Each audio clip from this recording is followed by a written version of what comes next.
The sound of piano keys echoed through the empty practice room at 3 in the morning, but Chen didn't care about the late hour. Her fingers moved across the keys with a passion that had been building inside her for months, weaving together classical arpeggios with unexpected chord progressions that would make her parents cringe. This was her secret, a composition that represented everything she truly was, not everything she was expected to be. Maya paused, her hands hovering over the keys as she listened to the silence that followed her music. At 17, she had already mastered every piece her parents deemed appropriate for a Chen family member. Chopin, Bach, Mozart, she could play them flawlessly, mechanically, soullessly. But this piece, her piece, made her heart race in a way that centuries-old compositions never could. The Harmony Conservatory, her family's prestigious music school, sat quiet around her like a sleeping giant. During the day, these halls buzzed with the sounds of scales and classical etudes, all under the watchful eyes of her parents, Dr. Elizabeth Chen and Maestro Richard Chen. They had built their reputation on producing technically perfect classical musicians, and Maya was meant to be their crowning achievement, the perfect daughter who would carry on their legacy without question. But Maya had questions, so many questions. Why couldn't she blend Debussy's impressionistic harmonies with the raw emotion of contemporary music? Why did every piece have to fit into a neat, historical category? Why did her parents' eyes glaze over with disappointment whenever she mentioned wanting to compose her own music? She had been working on this composition for 6 months, stealing moments in empty practice rooms, scribbling notes during family dinners when her parents discussed student placements and donor relations. The piece told her story, the struggle between duty and desire, between perfection and authenticity. She had tentatively titled it Breaking Free, though she knew she'd never be allowed to perform it. The door creaked open behind her, and Maya's blood turned to ice. She spun around to find her 13-year-old brother David standing in the doorway, his eyes wide with a mixture of curiosity and something else, something that looked disturbingly like satisfaction. "That didn't sound like Mozart," David said, stepping into the room with the confidence of someone who had just discovered a secret weapon. "David, what are you doing here?" Maya's voice came out sharper than she intended. "I heard music and thought someone broke in." He moved closer to the piano, examining the handwritten sheets scattered across the music stand. "This is yours, isn't it? You wrote this." Maya's heart hammered against her ribs. David had always been jealous of the attention she received for her musical ability. While she was invited to perform at galas and competitions, he struggled with basic scales. She had tried to help him, but his resentment had only grown deeper over the years. "David, please. Mom and Dad are going to be so interested to hear about this," he said, his voice taking on a sing-song quality that made Maya's stomach drop. "Their perfect daughter, writing, what would you call this? Contemporary nonsense." The words hit Maya like a physical blow because they were exactly what her parents would say. She had heard them dismiss other students' original work with those exact words, watching young composers wilt under their disapproval. "You don't understand," Maya said desperately. "This is important to me. It's not classical," David interrupted. "It's not what the Chen family does. And you know how Mom and Dad feel about maintaining our reputation." Maya watched helplessly as her brother gathered up her sheet music, his movements deliberate and cruel. She lunged forward to stop him, but he was already backing toward the door. "Give those back, David, please." "I don't think so. Wait until they hear about this. Wait until they find out their star student has been secretly composing, whatever this is." The next morning brought the storm Maya had dreaded. Her parents summoned her to her father's office, her handwritten compositions spread across his mahogany desk like evidence of a crime. Her mother sat rigidly in the leather chair beside the desk, her lips pressed into a thin line that Maya recognized as barely contained fury. "Explain this," her father said without preamble, gesturing at the sheets. Maya lifted her chin, trying to summon courage she didn't feel. "It's my composition, I've been working on it for months." "Your composition." Her mother's voice was ice cold. "Maya, we have spent 17 years training you in the discipline and tradition of classical music. We have given you every opportunity,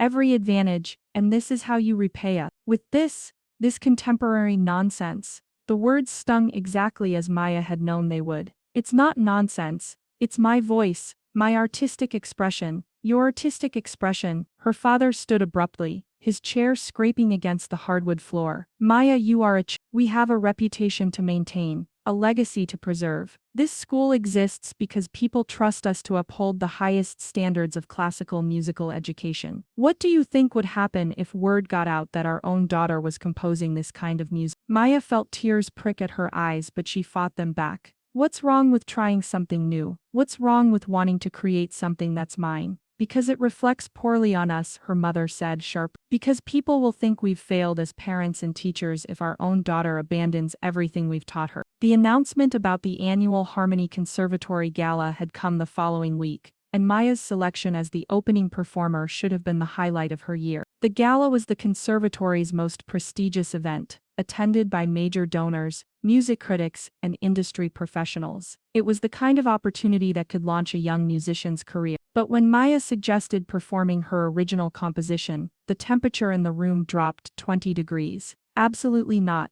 her mother said, not even looking up from the program she was reviewing. You'll perform Chopin's Ballade No. 1. It's sophisticated, recognizable, and safe. But Mom, this could be my chance to show people who I really am as a musician. Maya, her mother's voice cut through her words like a blade. Let me be very clear about something. This gala represents everything your father and I have worked for. The wrong performance could damage relationships we've spent decades building. You will not use this event as some kind of personal statement. Maya felt her world crumbling around her. So I'm supposed to just pretend that my own music doesn't exist. I'm supposed to ignore the part of myself that wants to create something new. Her mother finally looked up, her eyes cold and calculating. You're supposed to remember that you're part of something bigger than yourself. You represent this family, this school, this tradition. And if you can't handle that responsibility, what happens if I can't handle it? Her mother's next words would echo in Maya's mind for weeks to come, each syllable a nail in the coffin of their relationship.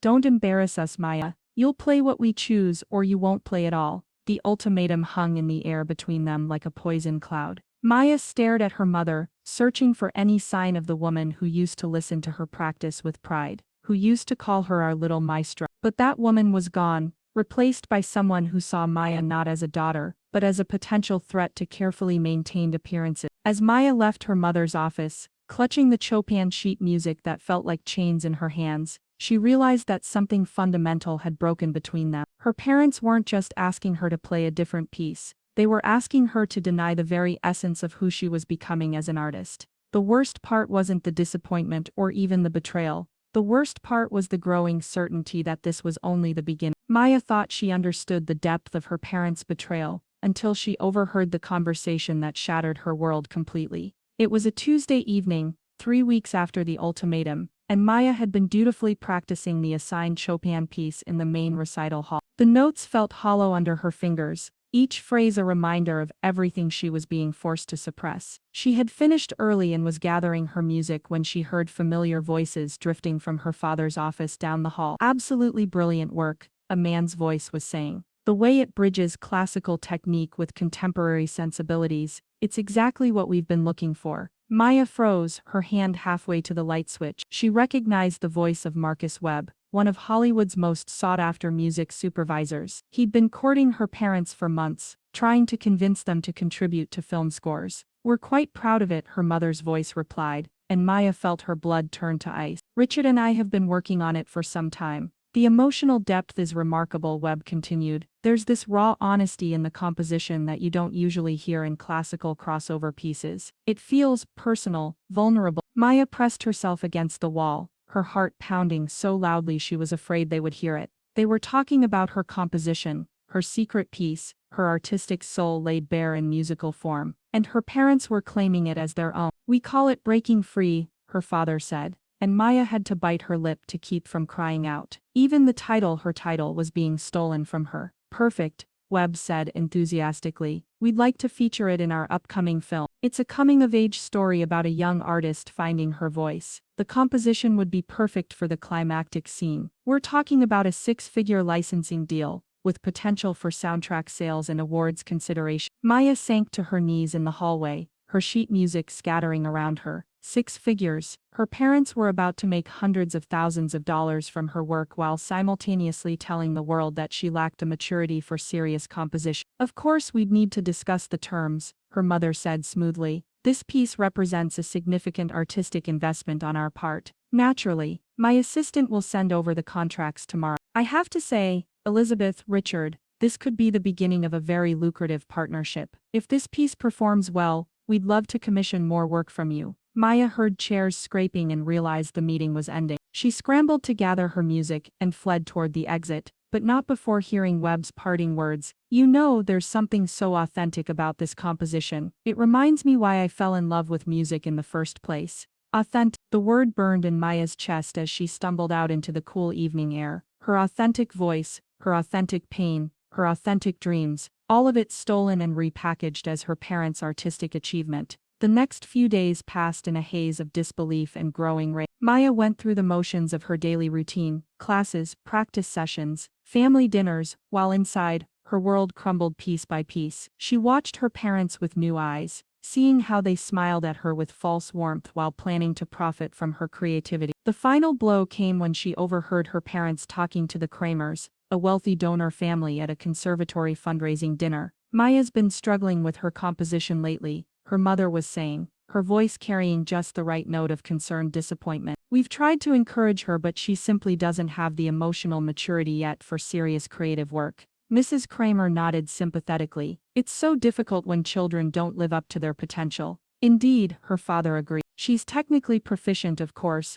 but true artistry requires depth of experience that only comes with age. She'll get there eventually, but for now we're focusing on perfecting her interpretation of the master. Maya excused herself from the dinner table and locked herself in the bathroom, where she finally allowed herself to cry. They weren't just stealing her work, they were actively undermining her reputation, making sure that no one would ever take her seriously as a composer. Every time someone praised her technical skills while dismissing her creative potential, they were unknowingly parroting her parents' carefully constructed narrative. But the cruelest twist came when she realized the scope of their deception. Over the following week, Maya began paying closer attention to her parents' conversations and correspondence. She discovered that this wasn't the first time they had appropriated student work. There was Sarah Martinez's innovative string arrangement that had been featured in a documentary, credited to her father. There was Alex Kim's contemporary piano suite that her mother had submitted to a competition under her own name. The Harmony Conservatory wasn't just a school, it was a machine for harvesting young talent, with her parents as the gatekeepers who decided which ideas were worth stealing and which students were worth silencing. Maya found herself studying her parents during family dinners,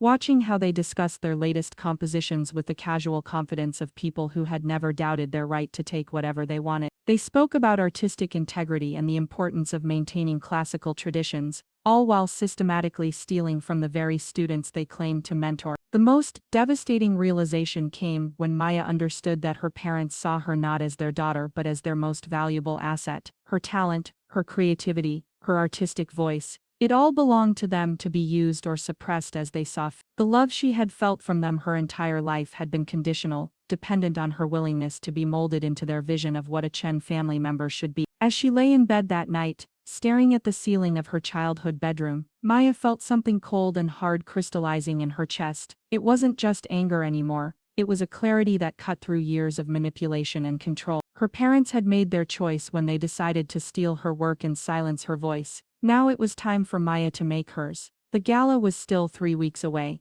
and Maya had a decision to make. She could play the safe Chopin piece, smile prettily for the cameras and watch her parents continue to build their empire on stolen dreams. Or she could find a way to reclaim what was rightfully hers and expose the truth about the people who had betrayed not just her but countless other young artists. As she finally drifted off to sleep, Maya's last conscious thought was of Marcus Webb's words, "There's something so authentic about this composition. Soon everyone would know exactly how authentic it really was." Maya's transformation began the next morning with a single crystalline decision. She would perform her composition at the gala, and she would make sure everyone knew exactly who had written it. But revenge, Maya realized, required more than just defiance. It required evidence, strategy, and perfect timing. Her parents had spent years building their reputation on lies. She would need to be methodical in tearing it down. The first step was documentation. Maya began carrying a small digital recorder everywhere, the kind music students used to review their practice sessions. During family dinners, conservatory meetings, and casual conversations, she captured her parents discussing their original work and their dismissive comments about her artistic abilities. The most damning recording came during a phone call her mother made to Marcus Webb, confirming the licensing deal. Maya pressed herself against her parents' bedroom door, barely breathing as she recorded her mother's confident voice. Yes, we're absolutely certain about the copyright. Richard and I are the sole creators of Breaking Free. Our daughter Maya is still developing as a musician, but she's nowhere near ready for composition work of this caliber. Maya's hands shook as she saved the file, but her resolve only grew stronger. The second phase of her plan involved Alex Reeves, her closest friend and the only person at the conservatory who had ever encouraged her original compositions. Alex was a year older, a gifted violinist who had been quietly documenting the conservatory's problematic practices for months. I knew something was wrong, Alex said when Maya confided in her, playing the recorded conversations through earbuds in an empty practice room. Remember when Sarah Martinez's string arrangement won that documentary competition? Your mother claimed she'd mentored Sarah, but Sarah told me she'd never even shown the piece to any faculty. How many others are there? Maya asked. Alex pulled out a notebook filled with names and dates. At least a dozen students over the past 5 years. I started keeping track when I noticed patterns. Students would create something innovative. Faculty would show sudden interest, and then somehow that same style would appear in your parents' professional work. They spent the next week gathering evidence. Alex had connections with former students who confirmed their suspicions, young musicians whose creativity had been appropriated, their careers subtly sabotaged when they tried to speak up. The conservatory's reputation was built on a foundation of stolen dreams. But Maya needed more than just evidence of the pattern. She needed proof of her own authorship. Fortunately, she was methodical by nature and had documented every step of her composition process. She had early drafts, practice recordings, even photos of her handwritten sketches dating back 6 months. Her computer's timestamp data would show exactly when each version was created, long before her parents had developed the piece. The third element of her plan was the most crucial, ensuring maximum impact. Maya reached out to Victoria Chen, no relation despite the shared surname, a young music journalist who had been following the conservatory's rising stars for an online magazine. Victoria had interviewed Maya the previous year and had specifically asked about her interest in composition. I remember you mentioning wanting to write your own music, Victoria said when Maya called her. What changed? Your parents' press releases only mention your performance work now. That's exactly what I want to talk to you about, Maya said carefully. Would you be interested in covering the gala? I think there might be a story there. Victoria's journalistic instincts were sharp. What kind of story? The kind that might change how people think about artistic authenticity in classical music education. Maya could practically hear Victoria's excitement through the phone. I'll be there. The final piece of Maya's plan was the most technically challenging. She needed to ensure that her performance would be recorded and broadcast clearly. The gala was always live-streamed for donors who couldn't attend. But Maya needed more than just the official recording. She needed evidence that couldn't be edited or suppressed. Alex's older brother Marcus worked in audio production and owed Alex a favor. After some careful explanation, he agreed to help. So you want to make sure your performance is captured from multiple angles and that the audio is broadcast quality. Exactly. And I need to be sure that if anyone tries to cut the feed or interfere with the recording, there are backups. Marcus grinned. I can set up redundant systems, hidden cameras, backup audio feeds, even a direct stream to social media if you want. Your parents won't be able to control the narrative if it's already out there. As the gala approached, Maya fell into a strange double life. During the day, she played the role of the obedient daughter, practicing Chopin with apparent dedication while her parents praised her for finally showing some maturity. In the evenings, she perfected her own composition, working through every phrase until it became an extension of her soul. The irony wasn't lost on her that her parents' betrayal had actually improved her piece. The pain, anger, and determination she now felt had given her music a depth it hadn't possessed before. Every note carried the weight of her struggle for artistic freedom. 2 days before the gala, Maya received a text from Victoria. Just confirmed, Marcus Webb will be in the audience tomorrow night. Apparently he's very excited to hear the Chen family's latest masterpiece performed live. Maya stared at the message, her heart racing. Webb would be there to hear his commission piece performed by the daughter of its supposed creators, never knowing he was about to witness the exposure of the biggest fraud in the conservatory's history. That night, Maya sat in her room, surrounded by months of evidence, recordings, documents, early drafts and testimonials from other victimized students. Tomorrow she would walk onto that stage, knowing that her performance would either free her or destroy her relationship with her family forever. She thought about the scared 17-year-old who had been practicing in secret just months ago, afraid to let anyone hear her authentic voice. That girl was gone, replaced by someone who understood that some battles were worth fighting, no matter the cost. Maya picked up her phone and sent a final text to Alex. Tomorrow night, everyone learns the truth. The response came back immediately. I'll be recording everything. You've got this. As Maya finally went to bed, she felt a strange calm settling over her. She had spent weeks planning, gathering evidence, and building alliances. Tomorrow she would walk onto that stage, not as the obedient Chen daughter, but as Maya, the composer, the artist, the young woman who refused to let her voice be silent. Her parents had taught her that reputation was everything. Tomorrow she would show them exactly what that lesson meant.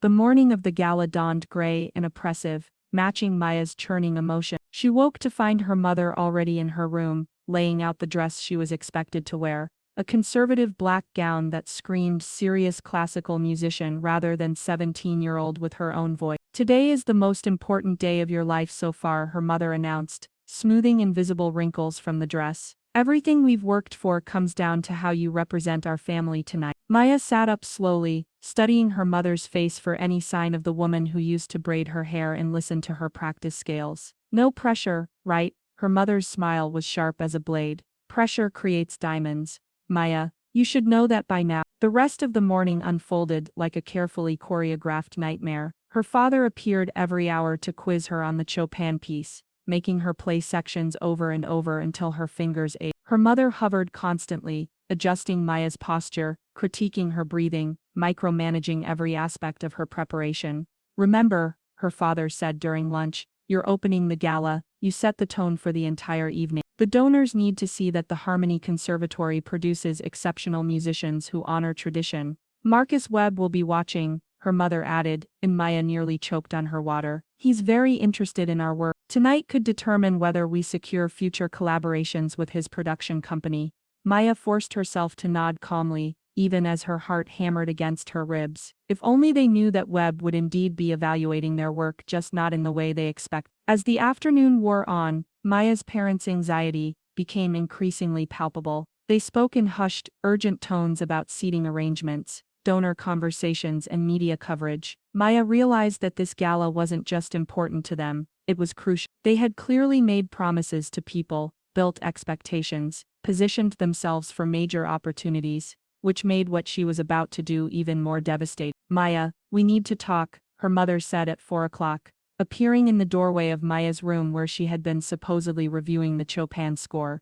Both parents entered, closing the door behind them with the solemnity of a funeral procession. Maya set down her music and waited. Tonight isn't just about your performance, her father began, his voice carrying an edge she'd never heard before. There are significant business implications riding on this evening, relationships we've spent years building, opportunities that could transform our entire enterprise. What your father is trying to say, her mother interrupted, is that we need to be absolutely certain you understand what's at stake. This isn't the time for teenage rebellion or artistic experimentation. This is about our family's legacy. Maya met their eyes steadily. I understand exactly what's at stake. Something in her tone must have unsettled them, because her parents exchanged glances. Maya, her mother's voice took on a warning tone. I hope you're not planning anything foolish, because if you embarrass us tonight, if you do anything to jeopardize what we've built, there will be consequences you're not prepared for. What kind of consequences? Maya asked quietly. Her father stepped forward.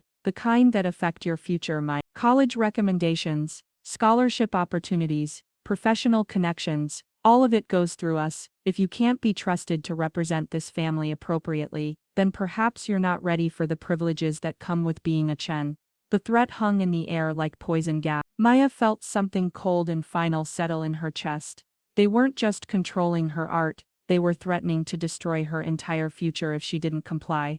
I won't embarrass the family, Maya said finally, and watched her parents relax slightly. Good, her mother said. Because embarrassing us would be embarrassing yourself. We're all connected, Maya. Our reputation is your reputation. After they left, Maya sat in the silence of her room, staring at her reflection in the mirror across from her bed. The scared girl looking back at her had been replaced by someone harder, someone who had finally understood the true nature of the cage she'd been living in. Her phone buzzed with a text from Alex. Tech check complete. Everything's in place. Victoria's already at the venue interviewing early arrivals. You ready for this? Maya typed back. More ready than I've ever been, for any. At 6 o'clock, the Chen family left for the conservatory in their sleek black car, Maya's parents making final adjustments to their formal wear, while discussing last-minute strategy for donor conversation. Maya sat in the back seat, wearing the prescribed black dress, but feeling anything but subdued. Remember, her mother said as they pulled into the conservatory's circular drive, you represent all of us tonight. Don't embarrass us, Maya. There it was again, the phrase that had become her rallying cry. Maya stepped out of the car and looked up at the conservatory's imposing facade, its windows glowing warmly in the evening light. In 2 hours, she would walk onto that stage. In 2 hours and 5 minutes, her parents' world would begin to crumble. The backstage area buzzed with nervous energy as other student performers prepared for their pieces. Maya found a quiet corner and pulled out her phone, scrolling through the messages of support from Alex, and even a few other students who had somehow learned what she was planning. Break a leg tonight, read one message from Sarah Martinez. It's time someone told the truth. Maya's hands were steady as she warmed up at the practice piano, running through scales and arpeggios, while other students rehearsed their assigned pieces around her. She caught glimpses of her parents through the stage door, working the crowd with practiced charm, accepting compliments on their brilliant protégé, and discussing their latest compositional breakthroughs. At 7:30, her mother appeared backstage, her smile bright and terrifying. It's almost time, darling. Are you ready to make us proud? Maya stood up from the piano bench and smoothed her dress, meeting her mother's eyes with perfect composure. I'm ready to show everyone exactly who I am. Her mother nodded approvingly, completely missing the double meaning. That's my girl, remember, don't embarrass the family, Maya finished. I remember, Mom, I remember everything. As her mother walked away to take her seat in the front row, Maya felt the last of her doubt evaporate. In 15 minutes, she would walk onto that stage carrying months of pain, weeks of planning and years of suppressed artistic truth. Her parents wanted her to represent the Chen family legacy. She was about to do exactly that. The Harmony Conservatory's main auditorium had been transformed into a glittering showcase of classical elegance. Crystal chandeliers cast warm light over an audience of 250 guests, wealthy donors in evening wear, distinguished music critics with their notebooks ready, industry professionals who could make or break careers with a single review. Maya spotted Marcus Webb in the third row, his attention focused on the program where her parents were credited as featured composers for the evening. Maya stood in the wings, her hands steady despite the magnitude of what she was about to do. Through a gap in the curtains, she could see her parents in the front row, her mother's diamond earrings catching the light as she smiled graciously at the conservatory's board chairman. They looked so confident, so secure in their constructed reality. Ladies and gentlemen, the chairman's voice boomed through the auditorium. Welcome to the annual Harmony Conservatory Gala. Tonight, we celebrate not only our exceptional students, but also the distinguished faculty who guide them. We're particularly honored to open this evening with a performance by Maya Chen, daughter of our esteemed directors, performing a piece that represents the very best of our classical tradition. Maya closed her eyes and took a deep breath. When she opened them, Alex was beside her, holding a small recording device. Everything's live streaming, Alex whispered. Victoria's recording from the audience, Marcus has backup feeds running, and your parents' reaction is going to be captured from every angle. No going back now, Maya murmured. You've got this. Show them who you really are. The applause began as Maya walked onto the stage, her black dress flowing behind her like a dark promise. The Steinway grand piano sat center stage under a pool of golden light, its polished surface reflecting the audience's expectant faces. Maya settled onto the bench and adjusted the microphone that had been placed nearby for post-performance interview. She looked out at the audience, her gaze finding her parents' proud, anticipatory faces. Her mother gave her a small, encouraging nod. Her father's expression radiated confidence in his perfectly trained daughter. Maya placed her hands on the keys and paused. In this moment of absolute silence, she could hear her own heartbeat, the rustle of programs, someone's nervous cough from the balcony. The weight of 17 years of expectations pressed down on her shoulders. Then she began to play. The opening notes of her composition rang out clear and strong, each phrase carrying months of hidden pain and suppressed dreams. But instead of the familiar Chopin melody everyone expected, What emerged was something entirely different. Contemporary harmonies woven through classical structures, raw emotion bleeding through sophisticated technique. Maya felt the audience's confusion like a physical presence. She saw her mother's face transform from pride to confusion to dawning horror. Her father leaned forward in his seat, his mouth opening as if to call out, but Maya was lost in her music now, her fingers finding every note she had crafted in secret, every chord that represented her authentic voice. The piece built an intensity, telling the story of a young artist trapped by expectations, fighting for the right to exist as herself. It was heartbreaking and triumphant, traditional and revolutionary, everything her parents had tried to suppress. As the final notes faded into stunned silence, Maya stood and walked to the microphone. The auditorium was so quiet she could hear the ventilation system humming. "Thank you," she said, her voice carrying clearly through the sound system. "What you just heard was my original composition, titled Breaking Free. I wrote it over the past 6 months in secret, because I was told that contemporary music was nonsense, and that I wasn't mature enough for serious composition." The silence in the auditorium became deafening. Maya could see her parents' faces clearly now, her mother pale as marble, her father's hands gripping his armrests so tightly his knuckles had gone white. "Some of you may recognize this piece," Maya continued, her voice growing stronger. "Webb, I believe you recently paid my parents a 6-figure sum to license this composition for a major film. They told you they were the composers. They told you I wasn't ready for work of this caliber." A ripple of shocked murmurs ran through the audience. Marcus Webb was on his feet now, his face a mixture of confusion and dawning outrage. Maya reached into the small bag she'd hidden behind the piano bench and pulled out a tablet. "I have here recordings of my parents discussing how to profit from my work while publicly undermining my abilities as a composer. I have documented evidence of the composition process, including early drafts and practice recordings dating back 6 months. And I have testimony from other students whose work has been similarly appropriated by the Harmony Conservatory faculty."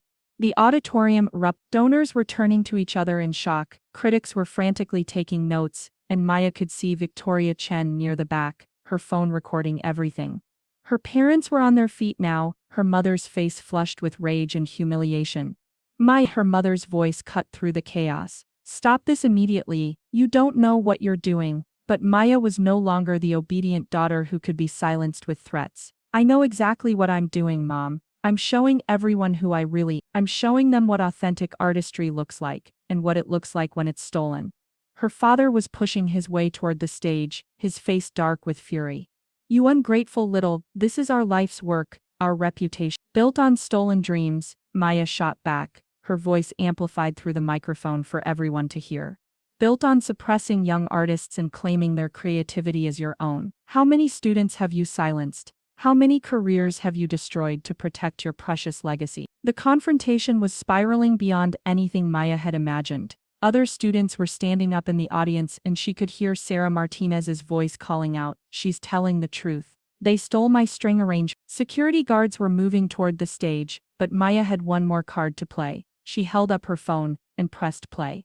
Her mother's recorded voice filled the auditorium. "Our daughter Maya is still developing as a musician, but she's nowhere near ready for composition work of this caliber." The recording continued, capturing her parents' confident dismissal of her abilities while simultaneously claiming her work as their masterpiece. The effect was electric. The audience could hear the contempt in her parents' voices, the casual way they dismissed their own daughter while profiting from her talent. Several board members were on their feet, and Maya could see the conservatory's chairman frantically whispering to his assistant. 17 years, Maya said into the microphone, her voice breaking slightly. 17 years of being told I wasn't good enough, wasn't mature enough, wasn't worthy of being heard.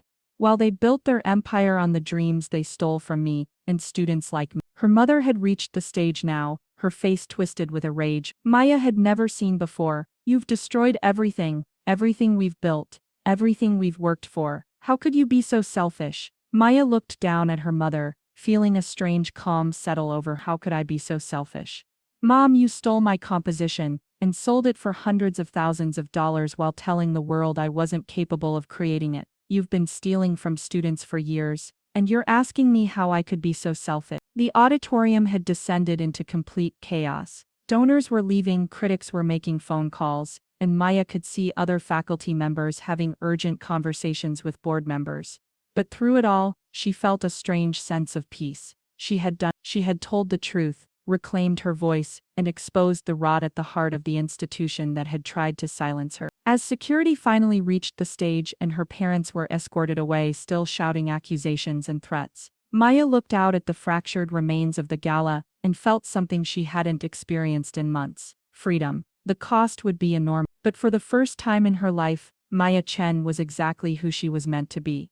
The immediate aftermath of Maya's revelation unfolded like a controlled demolition. Within hours, Victoria Chen's article had gone viral, complete with video footage of the performance and audio recordings of Maya's parents' deception. The Harmony Conservatory scandal, how a prestigious music school built its reputation on stolen dreams, became the most read arts story of the year. Maya spent that first night at Alex's house, her phone buzzing constantly with interview requests, scholarship offers, and messages of support from musicians around the world. But there were also the other calls, the ones from her parents' lawyer, threatening lawsuits for defamation, and the cold voice of her mother leaving a voicemail that ended with, "You are no longer our daughter." The pain of that final severance was sharper than Maya had expected. Even knowing what her parents were, even after everything they had done, hearing those words felt like a physical blow. She sat in Alex's guest bedroom at 2 a.m., staring at her phone and wondering if she had made the right choice. Having second thought, Alex asked from the doorway, carrying 2 cups of tea.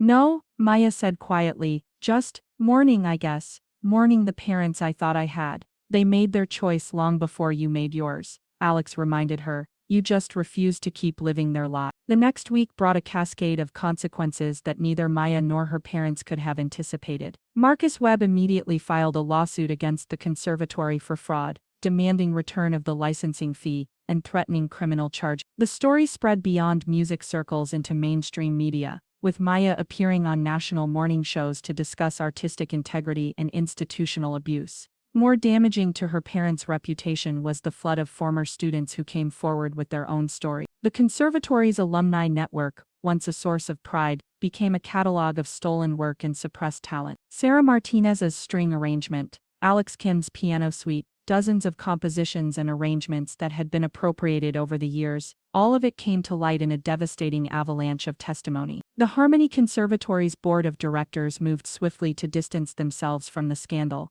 Within 2 weeks, both of Maya's parents had been placed on administrative leave pending a full investigation. Major donors withdrew their support, and several prestigious partnerships were terminated immediately. Maya watched the destruction of her parents' empire from a strange emotional distance. She felt no joy in their downfall, only a profound sadness for what they had chosen to become. The people who had taught her to love music, who had given her the technical foundation that made her artistry possible, had also been the ones to nearly destroy her authentic voice. But even as her old world crumbled, a new one was emerging. The scholarship offers came from schools that valued creative expression over rigid tradition. Maya chose the Berklee College of Music, drawn to their commitment to supporting young composers regardless of genre or style. Marcus Webb, once he had processed the initial shock and anger, reached out to Maya directly. "I want to work with you," he said during their video call. "The real composer of Breaking Free. Would you be interested in scoring our next film?" Maya's first professional commission came with a 6-figure contract, larger than what her parents had received because Webb was so impressed by her courage in exposing the fraud. She used part of the money to establish the Authentic Voice Foundation,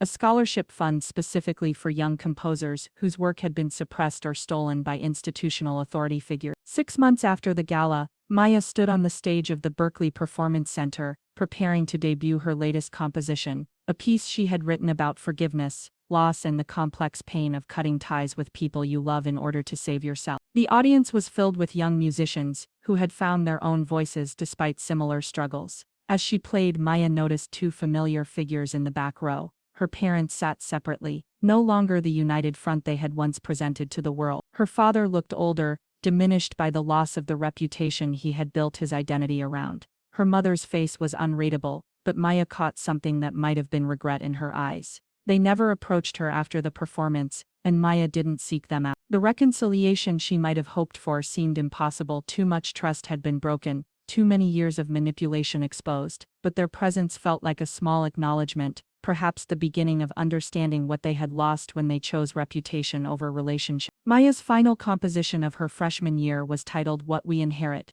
It explored the complex legacy passed down from parents to children, not just talent and training, but also the patterns of control, the fear of authenticity, and the courage required to break free from both. The piece was performed by the Boston Symphony Orchestra and later featured in a documentary about young artists overcoming institutional abuse. The interview that accompanied the documentary's release included a question Maya had been asked many times. Do you regret exposing your parents and destroying your family? Maya's answer had evolved over the months, but the core remained the same. I regret that it was necessary. I regret that they chose to steal from their students rather than nurture their creativity. I regret that they saw my authentic voice as a threat rather than a gift. But I don't regret refusing to live a lie or allowing other young artists to be silent. 1 year after the gala, Maya received an unexpected letter. It was from her mother, handwritten and on plain paper, rather than the conservatory's letterhead that had once marked all their family correspondence. Maya, it read, I have spent this year in therapy, trying to understand how I became someone who could steal from her own daughter.